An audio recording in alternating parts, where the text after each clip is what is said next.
할렐루야. 예수 그리스도의 이름으로 하나님 말씀을 전하겠습니다. 이제 하나님 말씀 디모데후서 3장 6절에서 9절 말씀을 시작했습니다. 신약성경 345쪽입니다. 디모데후서 3장 6절에서 9절 말씀을 제가 읽겠습니다. 3장 6절. 저희 중에 남의 집에 가만히 들어가 어리석은 여자를 유인하는 자들이 있으니 그 여자는 죄를 중히 지고 여러 가지 욕심에 끌린 바 되어 항상 배우나 마침내 진리의 지식에 이를 수 없느니라. 얀네와 얀브레가 모세를 대적하는 것 같이 저희도 진리를 대적하니 이 사람들은 그 마음이 부패한 자여 믿음에 관하여는 버리운 자들이라. 그러나 저희가 더 나아가지 못할 것은 저 두 사람의 된 것과 같이 저희 어리석음이 드러날 것입니다. 아멘. 오늘 시간에는 진리를 대적하는 사람들이라는 말씀을 제목으로 같이 하는 말씀 참고하고 나누도록 하겠습니다. 우리가 신앙생활을 하다 보면 때로는 교회를 떠나는 분들이 있습니다. 늘 같이 신앙생활 행복하게 하다가 이렇게 교회를 떠나시는 분들이 발생하게 되면 참 교회로서는 안타까운 일이지요. 여러 가지 원인이 있겠습니다. 어떤 분들은 인간관계가 어그러져서 그로 인해서 상처가 돼서 떠나시는 분들도 있을 수 있고요. 또는 가정적으로 또는 경제적으로 여러 가지 어려움이 발생이 돼서 또 떠나시는 분들도 있을 것입니다. 근데 제가 보면 상당수가요, 개인적으로 믿음이 연약한 상태에 머물러 있다 보니까 또 믿음이 신앙생활 하면 할수록 잘하고 성장해야 되는데 믿음이 항상 어린아이와 같아요. 그런 연약한 상태에 머물다 보니까 그 믿음과 열정이 식어서 교회를 떠나시는 분들이 많이 있습니다. 그러면 이렇게 교회를 떠나는 분들을 어떻게 해야 되겠습니까? 우리는 그런 분들이 돌아오도록 많은 노력을 해야 되는데요. 실제로 우리 교회 안에는 그렇게 믿음 생활을 떠났다가 다시 돌아온 그런 신앙 회복자들이 많이 있죠. 제가 오늘 현재 교회를 정기적으로 출석하고 있는 분들 중에서 짧게는 몇 년, 길게는 몇십 년 동안 이제 교회를 떠났다가 신앙을 회복한 이제 그런 분들을 쭉 헤아려 보니까 우리 천안교회 상당수가 그런 분들이 있더라고요. 자비반에도 그런 분들이 세 분이나 계세요. 그리고 우리 양선반에도 그런 분들이 세 분이나 있습니다. 화평반에도 한 분이 계시죠. 그리고 온반에도 또 한 분이 계십니다.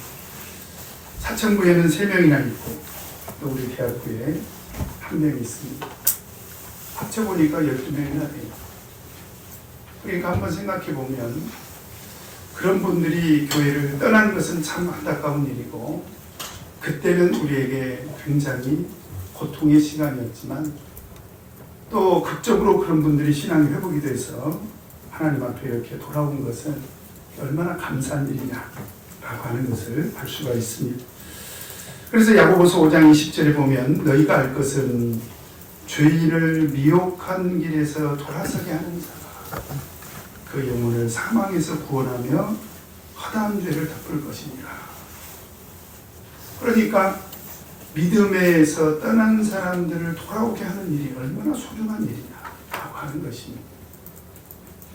그러니까 믿음에서 떠난 사람들이 서로 있다 하더라도 우리는 그런 분들을 절대로 포기하지 마시고 끊임없이 그분들을 위해서 기도하고 끊임없이 그분들이 돌아올 수 있도록 우리는 노력을 좀 해야 된다라고 하는 것이요. 근데 또 안타까운 것은 아무리 돌이킬 것을 본면에도 아무 소용이 없는 경우가 있습니다. 그 중에 상당수가 이제 비진리에 미혹이 된 경우에 참 이런 경우는 돌이키지도 않을 뿐만 아니라 어떤 방법을 써서 권면한다 하더라도 그런 분들은 돌이키지 않아요. 굉장히 완고하지요.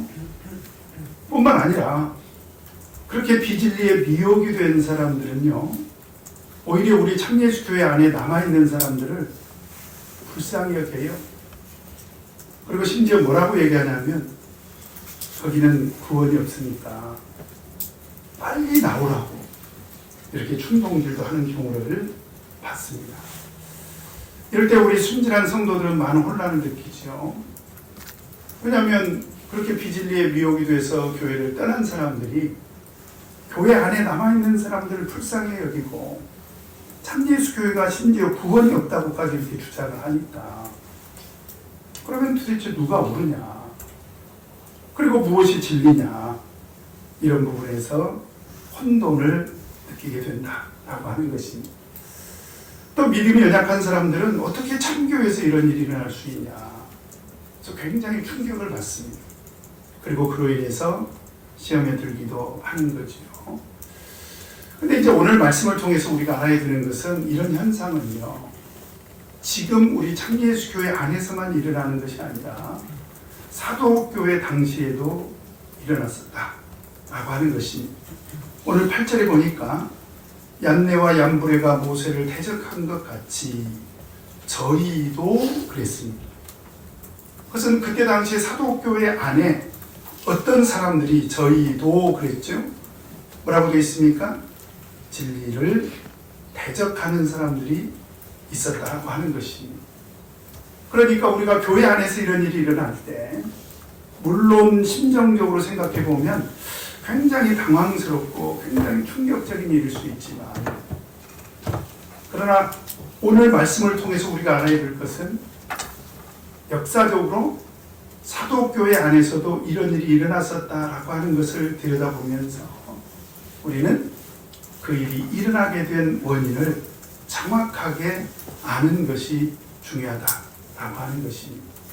그래서 오늘 시간에는 비진리에 미혹된 사람들의 특징을 살펴보고 그 비진리에 미혹된 사람들로 인해서 우리 신앙이 상처받지 않고 우리 신앙이 견고하게 흔들리지 않는 그런 믿음 생활 우리가 하기를 바라는 그런 마음으로 오늘 말씀을 준비를 했습니다. 그러면 비진리에 미혹된 사람들의 특징을 우리가 알아야 되는데, 첫 번째로 보면 6절에 비진리에 미혹된 사람들의 첫 번째 특징이 무엇입니까? 6절 같이 한번 읽겠습니다. 시작. 저희 중에 남의 집에 가만히 들어가 어리석은 여자를 유인하는 자들이 있으니 그 여자는 죄를 중히 지고 여러 가지 욕심에 끌림받아 비진리에 미혹된 사람이다. 그 사람들의 첫 번째 특징이 뭐냐면 아주 은밀하게 활동을 한다는 것입니다. 이미 사도시대에 그런 일이 있었어요. 그래서 우리가 신약 성경을 보면 그런 사람들이 굉장히 활발하게 활동하는 경우를 많이 봅니다. 갈라디아서 2장 4절에 보니까 이는 가만히 들어온 거짓 형제의 까닭이라. 교회 안에 있다는 거예요. 그런데 교회 안에 이 사람들이 어떻게 들어왔습니까? 가만히 들어왔다는 거예요. 은밀하게. 왜요? 저희가 가만히 들어온 것은 그리스도 예수 안에서 우리의 가진 자유를 엿보고 우리를 종으로 삼고자 하는 거예요. 그러니까 사도교회 안에서 진리를 추구해서 그로 인해서 자기 영혼이 구원받기를 바라고 들어온 것이 아니라 오히려 그리스도 예수 안에서 자유를 누리고 있는 사람들의 그 자유를 빼앗아 버리려고 가만히 들어온 사람들이 있었다라고 하는 것입니다. 그 다음에 베드로후서 2장 1절에 보면 그러나 민간에 또한 거짓 선지자들이 일어났었나니 이와 같이 너희 중에도 거짓 선생들이 있으리라. 그러니까 베드로 사도가 이제 신도들에게 경고하고 있는 내용인데요. 세상에는 많은 거짓 선지자들이 있다는 거예요. 어떻게 보면 그들은 우리와 상관이 없는 것처럼 보입니다. 그런데 심각한 것은 이와 같이 너희 중에도, 그러니까 교회 공동체 안에도 거짓 선생들이 있을 것이라는 거예요. 그러면 이 사람들 어떻게 활동합니까? 저희는 멸망케 할 이단을 어떻게 끌어들였습니까? 가만히 끌어들였다는 거예요. 은밀하게. 그래서 가만히 끌어들여서 자기들을 사신 주를 부인하고 임박한 멸망을 스스로 취하는 자들이라. 심지어 우리를 구원하신 우리 주 예수 그리스도를 부인하도록 했다라고 하는 것입니다. 왜요? 비진리의 미혹이 됐기 때문에. 뿐만 아니라 유다서 또 1장 4절에 보니까 이는 가만히 들어온 사람 몇이 있으니라. 교회 공동체 안에 가만히 들어온 사람들이 있었다는 거예요. 그러면 그 사람들이 가만히 들어온 목적이 어디 있습니까? 저희는 옛적부터 이 판결을 받기로 미리 기록된 자니 경건치 아니하여 우리 하나님의 은혜를 도리어 세격거리로 바꾸고 홀로 하나이신 주제 곧 우리 주 예수 그리스도를 부인하는 자니라. 그들이 가만히 교회 안에 들어온 목적이 있다는 거예요. 전혀 경건치 않고, 그리고 하나님의 은혜를 자기들의 쾌락을 추구하는 세욕거리로 바꿔버리고 우리를 구원하신 홀로 하나이신 우리 주 예수 그리스도를 부인하도록 미혹했다라고 하는 것입니다. 그래서 우리가 신앙생활하면서 정말 경계해야 되는 것은 뭐냐면 누구든지 조용히 은밀하게 접근하는 사람이 있으면 일단 경계를 해야 됩니다. 제가 목회하면서 그런 일을 경험을 했어요. 언제나 안식일에 어떤 사람이 일반교회에서 신앙생활하는 사람을 데리고 왔어요. 그리고 마치 교회를 계속 출석할 것처럼. 그래서 지금은 어떻게 신앙생활하고 있는지 물었더니 그 도시 안에 있는 모 교회에서 신앙생활하고 있다. 이렇게 자기를 소개를 해요. 그리고 다음 주에 또 오겠노라고 그렇게 하고 떠났습니다. 그런데 다음날 저에게 모 성도님으로부터 전화가 왔어요. 목사님, 그 여자인데요. 조심해야 됩니다. 그 전화하신 분은 신천지에서 신앙생활 하다가 오신 분이거든요. 그런데 그 성도님이 하는 얘기가 뭐냐면 그 여자 신천지 신도예요. 틀림없습니다. 그래서 제가 두 사람을 불렀지요. 그리고 정체를 캐물었습니다. 어떻게 됐을까요? 거짓말한 거예요. 그러니까 자기 정체를 속이고 신천지 신도라는 그 정체를 속이고 참예수교회를 은밀하게 다니려고 했던 거죠. 그리고 참예수교회를 은밀하게 다니는 중에 얼마나 많은 사람을 미혹하게 하려고 했겠습니까?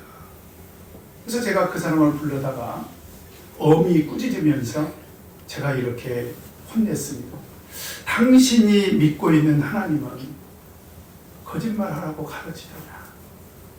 그러니까 비진리에 미혹된 사람들의 특징 중에 하나가 뭐냐면 은밀하게 활동을 하면서 심지어 거짓말까지 하더라는 것입니다. 우리는 이런 사람들이 우리에게 접근한다고 한다면 우리는 그런 사람들을 경계해야 된다.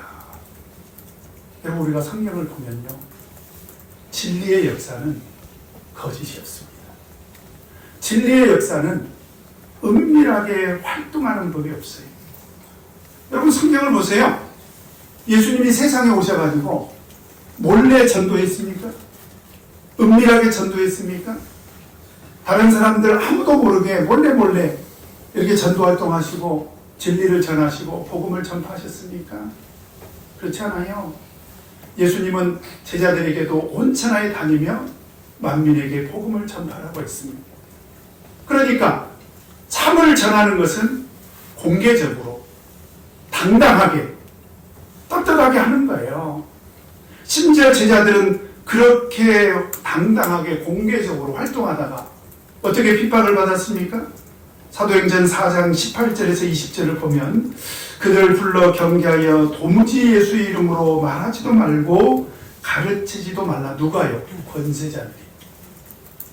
그러니까 그때 당시에 권세자들이 사도들을 불러서 도무지 예수의 이름으로 말하지도 말고 가르치지도 말라. 그러면 사도들 입장에서 그 권세자들이 협박을 했기 때문에 앞으로는 우리 은밀하게 몰래 조용히 전도하자.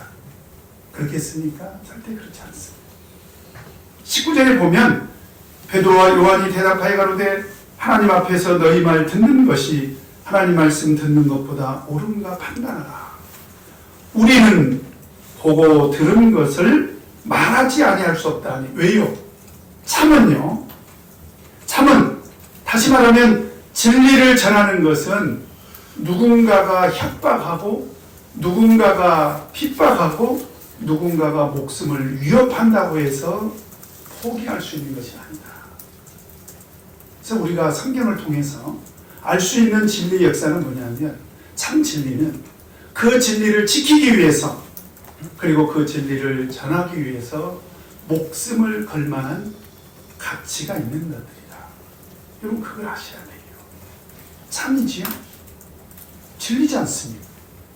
그래서 그 참과 진리 안에 영원한 생명이 들어있는데 어떻게 그 참과 진리를 전하기 위해서 우리가 은밀하게 몰래 거짓말까지 하면서 그럴 필요가 있냐 이 말이죠. 우리 예수님을 전하는 우리 성도들은 이런 비진리에 미혹된 사람들을 단호하게 거부하고 거절할 수 있는 그런 지혜가 꼭 있어야 된다. 그러면 어떤 성향의 사람들이 이런 비진리에 미혹이 되는가? 오늘 특별히 세 가지 종류의 사람들이 여기에 미혹이 되는데요. 6절에 보면 어떤 사람들이 등장합니까? 저희 중에 남의 집에 가만히 들어가서 어떤 사람을 유혹해요? 어리석은 여자를 유인합니다.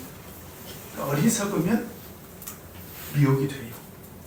그러니까 무엇이 참인지 무엇이 거짓인지를 분별을 못해요. 여기서 어리석다라고 하는 것은 전능한 아주 경멸적인 그런 의미로 사용을 했는데요. 그러면 어떤 면에서 어리석냐 이 말이죠. 성경을 몰라요. 하나님의 말씀을 몰라. 어느 정도 바보같이. 그러니까 몰라도 너무 모르는 거예요. 그러니까 참인지 거짓인지 진리인지 비진리인지를 전혀 구별하지 못하는 거죠. 그러면 그런 사람들은 미혹이 된다는 것입니다.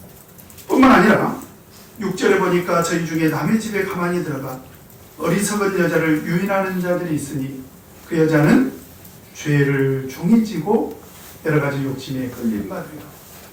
그러면 또 어떤 사람들이 비진리에 미혹이 되냐? 이미 상당히 중한 죄를 지은 경우에 유혹이 될 수가 있다는 것이. 우리가 죄를 지어서도 안 되고요. 또 만약에 중한 죄를 졌다면 심각하지요. 여러분 그러나 죄를 지어서도 안 되고 우리가 중한 죄를 지어서도 안 되지만 어떤 경우에도 제가 분명히 말씀드릴 수 있는 것은 이런 죄는요 비진리로 해결할 수가 없습니다. 진리 안에서 예수 그리스도 안에서 예수 그리스도의 십자가의 구속 안에서만 이 죄를 해결할 수가 있는 거예요. 그러니까 어떤 심각한 죄가 있다 하더라도 예수 그리스도 앞에 나와서 해결을 해야 되는데 이렇게 중한 죄를 지은 사람들의 특징이 뭐냐면 무엇인가 다른 방법으로 이 죄를 해결해 보려고 하다 보니까 어떻게 됩니까? 비진리에 미혹이 되더라는 거예요. 참 안타까운 일이지. 그 다음에 또 하나는 6절에 보니까 저희 중에 남의 집에 가만히 들어가 어리석은 여자를 유인하는 자들이 있으니 그 여자는 죄를 중히 지고 그 다음에 여러 가지 욕심에 끌림 바 되어 미혹이 됐다는 거예요. 욕심이 많은 사람들, 물질에 욕심이 많은 사람, 비진리에 미혹이 됩니다. 유난히 다른 사람들보다 명예욕이 커요. 그러면 이런 사람들도 미혹이 될 수가 있습니다. 유난히 어떤 사람들은 세속적인 일락을 좋아해요. 그래서 세상적으로 즐거운 거리들이 있으면 정신없이 그 길로 갑니다. 그럼 어떻게 됩니까? 비진리에 미혹이 들어가는 거죠. 그래서 요한일서 2장 16절에 보면 이는 세상에 있는 모든 것이, 그 모든 것이 뭐냐? 육신의 정욕, 먹는 거, 마시는 거. 그렇죠? 그 다음에 안목의 정욕. 세상에서 눈으로 보고 좋아 보이는 것들이 있어요. 그 다음에 이생의 자랑. 내가 무엇인가 남들보다는 좀 나아야 돼. 내가 뭘 어쩌면 좋겠습니까? 이런 모든 것들은요, 아버지께로 쫓아온 것이 아니라는 거예요. 세상으로부터 온 것이라는 것입니다. 그러니까 육신의 정욕이나 안목의 정욕이나 이생의 자랑을 우리는 단호하게 거부할 수 있어야 되는데, 이것을 우리가 단호하게 거부하지 못하면 어떻게 됩니까? 그 여러 가지 욕심에 끌린 바가 돼서 결국은 우리 신앙조차도 무너지게 된다라고 하는 거지요. 그래서 우리는 은밀하게 활동하는 이 비진리에 미혹되는 그런 사람들로 인해서 우리 신앙이 넘어가는 이런 일이 없어야 되겠다라고 하는 것이, 이게 비진리에 미혹된 사람들의 첫 번째 특징이죠. 그 다음에 두 번째 특징이 뭐냐면 7절에 보니까 같이 한번 읽겠습니다. 시작.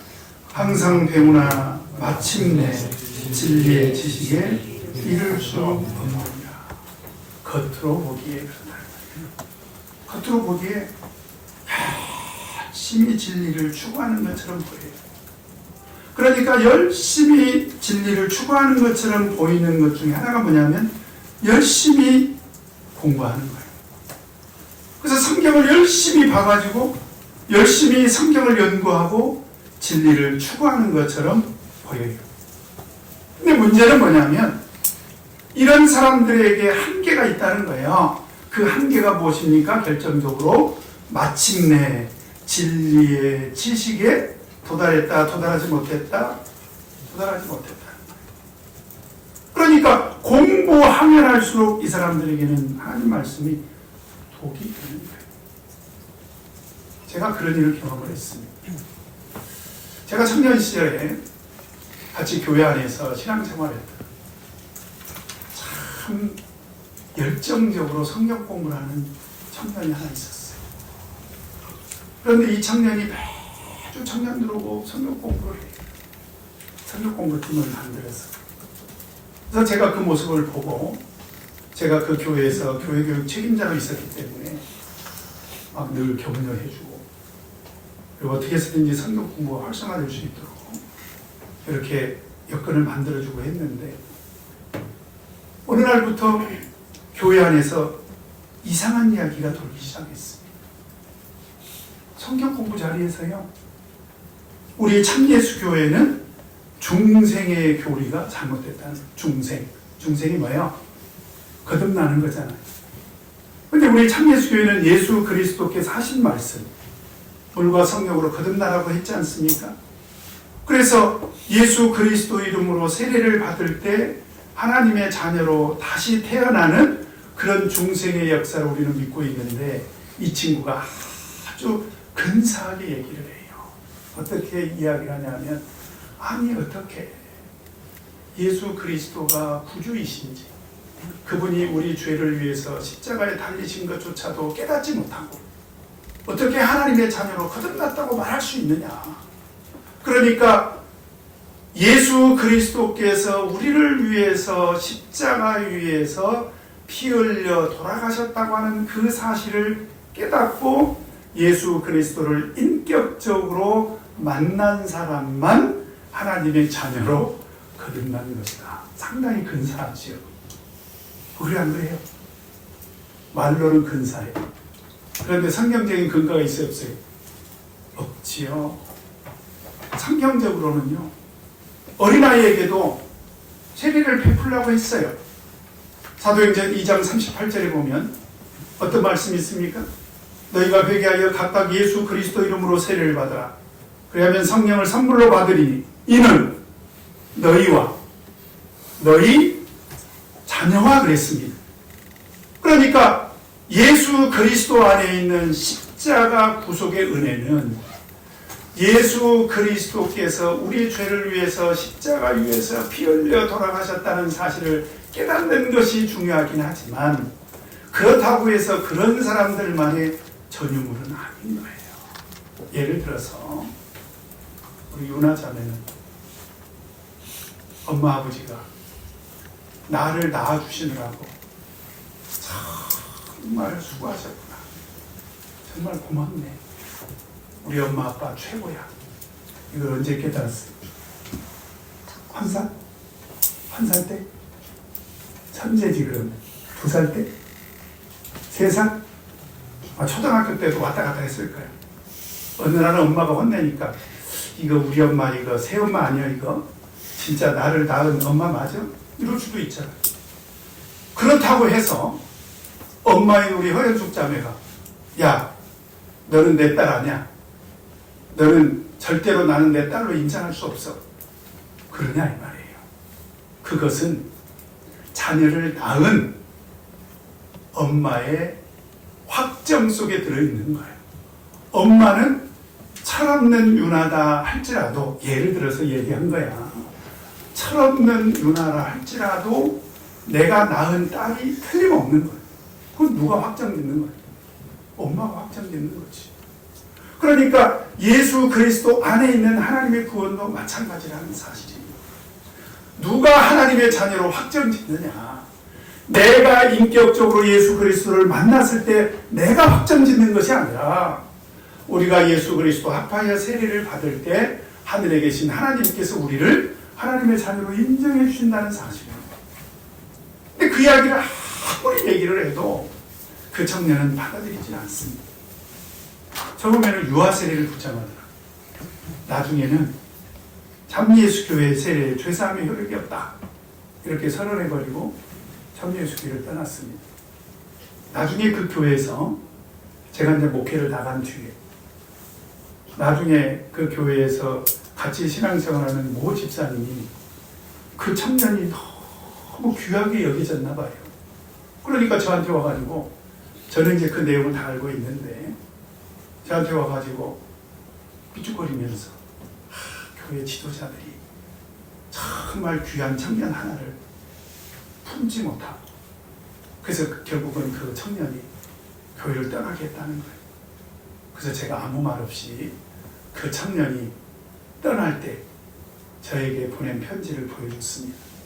그 편지 안에는 뭐라고 쓰여져 있느냐, 목사님, 저는 참예수교회와 진리가 다릅니다. 저는 참예수교회 세례를 인정할 수가 없습니다.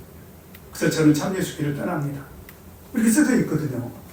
그래서 그걸 보여주니까 그때사 그 집사님이 아무 말을 못하더라고요.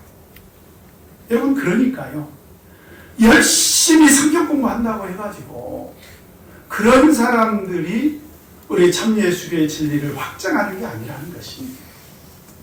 그러면 참예수교의 진리를 누가 확정할 것인가? 누가 확정합니까? 하늘에 계신 하나님이 확정하는 것이죠. 어떻게 확정합니까? 성경 말씀으로 확정하는 거죠. 그래서 우리는 하나님 말씀 안에서 진리를 찾아야지, 그냥 자기가 개인적으로 성경을 열심히 연구했다고 해서 그냥 성경을 열심히 연구한 그 결과로만 참 진리를 확정하는 것은 굉장히 위험할 수 있다라고 하는 것입니다. 예수님 당시에도요, 성경 많이 아는 사람은 많았습니다. 누굽니까? 서기관들. 이 사람들은요, 날마다 성경을 쓰고 읽고 가르치는 성경 박사들이요. 그런데 예수님이 그들을 향해서 뭐라고 비판했습니까?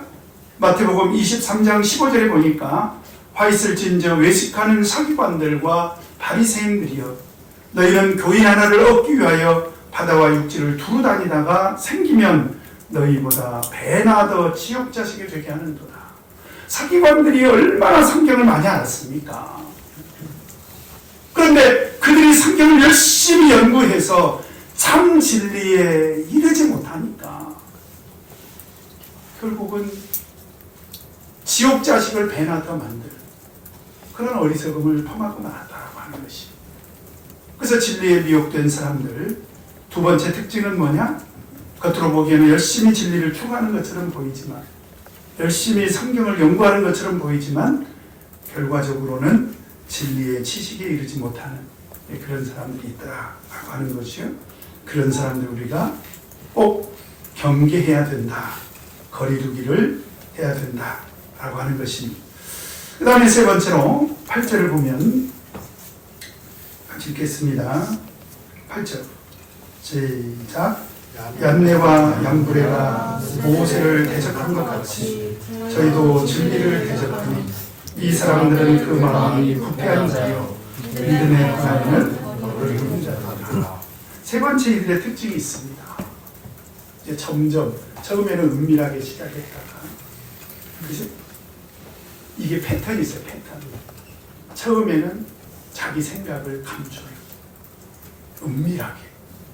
그리고 세력을 키웁니다. 어떻게? 성경 공부를 통해서. 그래서 성경 공부를 점점 하는 동안에 세력을 키워가지고 결국은 어느 정도까지 나갑니까? 이제는 진리를 들이받는, 대적하는 거기까지 나가더라는 거예요. 그래서 실제로 성경 안에서 보면 그런 사람들이 있었다는 거예요. 그 사람들이 누굽니까? 얀네와 얀브레가 모세를 대적하지 않았느냐.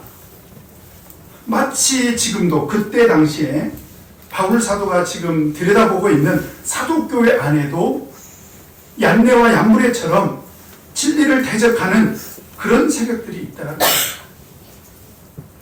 그러면 얀네와 얀브레가 누구인가? 성경 안에는 이 사람들의 이름이 오늘 본문 말씀에만 유일하게 등장을 합니다. 사실 우리는 누군가가 이야기하지 않으면 할 수가 없는 거지.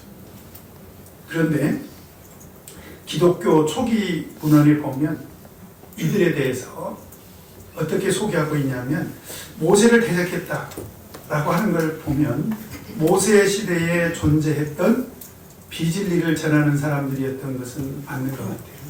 그죠? 그러면 이들이 구체적으로 누구냐? 초기 교회 역사에 보면 요나단 탈굼이라는 책이 있습니다.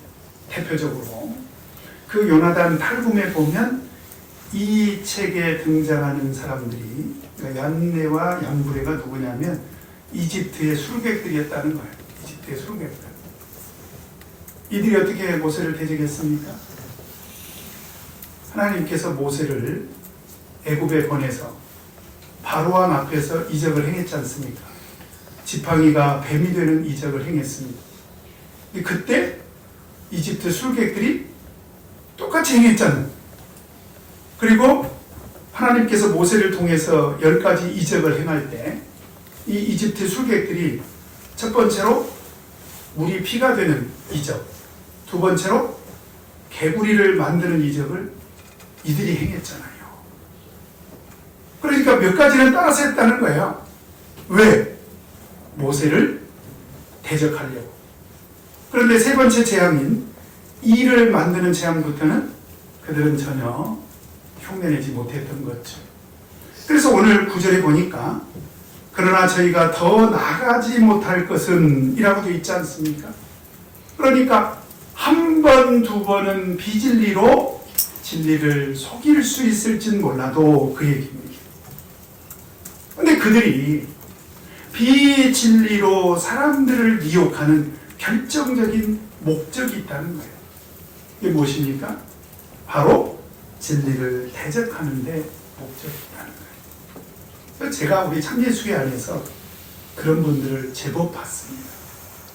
그런 분들은 다 교회를 떠났는데 제가 같이 교회에서 신앙생활을 할 때 이분도 손직자예요. 근데 이분이 참 성경 얘기를 많이 합니다. 아주 열정적인 그런 분이었는데 이분이 항상 하는 얘기가 뭐냐면 참예수 교회의 순수성을 강조를 해요. 그리고 뭔가 자기 눈에 어긋나는 것은 참예수교의 순수성을 회방했다고 비판을 해요. 훼손했다. 참예수교의 순수성을 훼손했다. 그래가지고 우리가 하고 있는 모든 것들을 다 막 비난을 하는. 예를 드는 거예요. 오늘 지금 우리가 찬송 시간에 뭐죠? 복음성가 뵙고 불렀잖아요. 이분은 부르지 않습니다. 왜요? 성령 안 받은 일반 교회에서 부르는, 소위 말하면 거의 참예수 교회에서 만든 찬송이 아니기 때문에 그래서 안 부른다는 거예요. 그리고 우리 참예수 교회 찬송만 불러요. 굉장히 순수해 보이죠? 근데 이게 얼마나 우스운 일이냐면, 지금 우리가 이제 통일 찬송가 부르고 있지만 옛날에 우리 참예수 교회에서 출판한 찬송가가, 참예수 교회가 작사 작곡한 곡이 몇 개나 있을까요? 한 개도 없어요. 그 찬송도 다 일반 교회에서 만든 겁니다. 그러니까 참예수 교회가 순수해야 된다는 것은 억지스러웠던 거지요. 그냥 그 사람만의 주장이었던 거예요. 가령 교회 안에서 출석을 부르잖아요. 그러면 교회 안에서 안식일에 출석 부르는 것도 다 일반교회 문화 따라서 그렇게 한다는 거예요. 교회로 오는 거고 가면 가는 거지, 왜 교회에서 출석을 불러가지고 그렇게 하느냐. 이런 모든 것들이 사실은 다 참예수교의 순수성을 잃어가는 거라고. 그리고 어떻게 됐을까요? 몇몇의 신도들을 이끌고 참예수교회를 뛰쳐나갔습니다. 교회 하나를 새로 세웠어요. 근데 그 사람들의 주장이 지금은 어느 정도까지 진리에서 벗어났는가? 안식일은 모든 날이 안식일이라는 거예요. 그러니까 특정해서 토요일을 안식일로 지킬 필요가 없다는 것입니다. 뿐만 아니라, 그러니까 안식일에 굳이 교회 나갈 필요가 없다는 거예요. 심지어 고린도전서 3장 16절에 보면 성령 받은 성도가 성전이라고 되어 있지 않습니까? 그걸 어떻게 곡해를 했냐면, 각자가 다 성전이니까 교회 나가서 예배드릴 필요가 없다는 거예요. 그냥 자기가 성전이니까 자기가 예배드리면 그걸로 족하다는 거예요. 그 다음에 11조는 교회가 바칠 필요가 없다는 거예요. 각자 선한 일에 사용하면 된다는 거지요. 얼마나 안타까운 일입니까?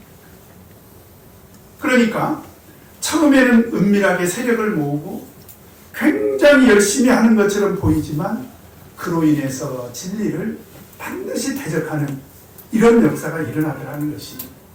그래서 지금 우리 현재 이 시대에 참예수교회 안에서 집단적으로 세력을 만들어서 참예수교회를 떠난 그룹이 크게 세 그룹입니다.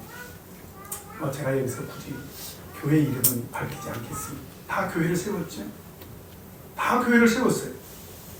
그래서 이 그룹이 세 그룹인데, 이분들의 특징이 있어요. 굉장히 열심입니다. 굉장히 열심히. 그리고 성경 얘기를 많이 해요. 그런데 정말 이상하게도 참예수 교회를 대적합니다. 참예수 교회가 전하고 있는 진리를 비판을 해요. 그리고 참예수 교회를 떠났습니다. 이것이 심각하다는 것이요. 그래서 오늘 바울 사도가 우리에게 경계하는, 정말 진리에 미혹된 사람들의 특징을 우리가 정확하게 알아야 되는데, 참예수교회가 전하는 것이 참이 아니라면, 참예수교회가 전하는 것이 진리가 아니라면, 그러면 그들이 정당하겠지요. 여러분 그렇습니까? 참예수교회가 믿고 있는 것은 무엇입니까? 유일하신 참 하나님께서 우리에게 말씀하신 이 성경을 우리는 그대로 믿고 있지 않습니까? 그런데 왜 도대체 그들은 진리에 미혹이 됐을까요? 원인이 있습니다. 8절에 보니까 그들이 진리를 대적하는 데까지 비진리에 미혹된 이유가 뭐예요? 이 사람들은 그 마음이 부패했다는 것은 썩어버렸다는 거예요. 여러분, 나는 아니라고 그렇게 안일하게 생각하지 마세요. 부패했다고 하는 것은 뭐냐면 참과 진리에 대해서 분별력이 없다는 것입니다. 무엇이 참인지를 몰라요. 그러니까 비진리를 전한 사람들이 아주 조용히 와가지고 밥도 사주고 커피도 사주고, 그리고 성경을 이렇게 넘겨가면서 그럴싸하게 막 성경도 얘기하고, 그러면서 결론이 뭐냐면 그러니까 참 예수교회는 비진리라는 거야. 참 예수교회에 머물러 있으면 구원이 없다는 거야. 그러니까 빨리 참 예수교회를 떠나야 된다는 거야. 그때 우리 마음이 참과 거짓을 구별할 수 있는, 그 진리와 비진리를 구별할 수 있는 그런 마음의 상태가 돼야 되는데, 내 마음이 부패해버리면 결국은 비진리의 미혹이 되고 만다. 누구처럼? 비진리를 가지고 진리를 대적하는 사람들처럼. 그래서 결국은 그들이 어떻게 되고 맙니까? 8절에 보니까 얀네와 얀브레가 모세를 대적한 것 같이 저희도 진리를 대적하니, 이 사람들은 그 마음이 부패해져서 결과적으로 어디에 이르고 만다는 것입니까? 믿음에 관하여는 버리운 자들이라. 바울 사도가 최종적으로 그들의 상태에 대해서 어떻게 판단합니까? 믿음에 관해서는, 적어도 그들의 믿음에 관해서는 버리운 자들이라는 거예요. 소위 말하는 버린 자식이라는 것입니다. 하나님의 자녀가 아니라는 거예요. 여기서 버리다 라는 원어가요, 도키모스라는 단어가 쓰였는데, 원래 도키모스라는 단어는 합격하다, 인정받다, 그런 뜻입니다. 근데 아가 붙었다는 것은 반대말. 부정어. 그러면 도키모스는 무슨 뜻일까요? 불합격했다는 거예요. 인정받지 못했다는 것이 무엇에 관해서? 믿음에 관해서. 여러분, 하늘나라는요, 오직 믿음으로 가는 것입니다. 그래서 이 믿음이 바른 믿음이 돼야 돼요. 그러면 무엇이 바른 믿음입니까?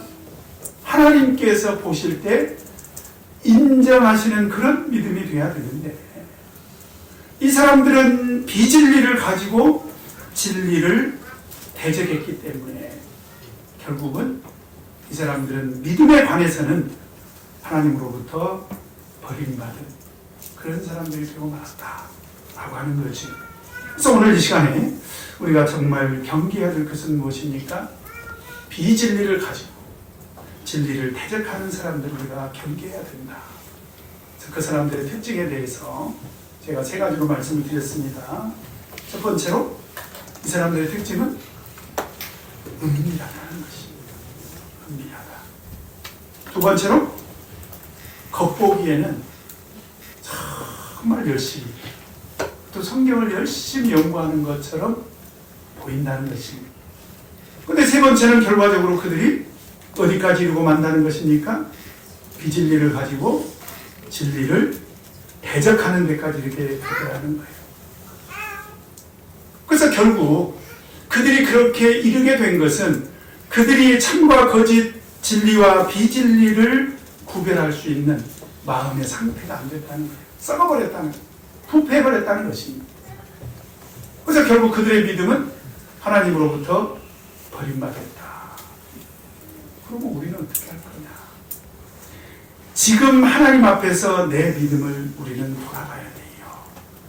그래서 고린도후서 13장 5절에 보면, 너희가 믿음에 있는가 너희 자신을 시험하고, 여기서 시험하고 라는 단어가 하나님으로부터 인정받을 수 있는 그런 믿음인지 들여다보라는 것입니다.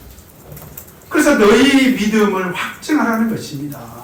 만약에 예수 그리스도께서 너희 안에 계신 줄을 너희가 스스로 알지 못한다면 너희도 버리운 자니라. 우리도 하나님으로부터 버린 자식 취급받을 수밖에 없다고 하는 것입니다. 그래서 우리가 매일매일 사는 동안에요, 어디에 관심을 가져야 됩니까? 육신의 정욕, 안목의 정욕, 이생의 자랑이 아니라 지금 우리 믿음의 상태가 바른 믿음의 상태인지, 우리 믿음의 상태가 진리 위에 바로 서 있는지, 우리 믿음의 상태가 비진리에 어떤 경우에도 흔들리지 않고 믿음에 굳게 서 있는지 항상 들여다봐야 돼요. 그렇게 된다면 우리도 비진리에 미혹된 사람들로부터 절대로 시험에 들지 않고 실족하지 않는 그런 믿음 생활할 수가 있다라고 하는 것입니다. 오늘 오늘 이 자리에 계신 우리 모든 성도님들 항상 진리 안에서 살아가시기 바랍니다.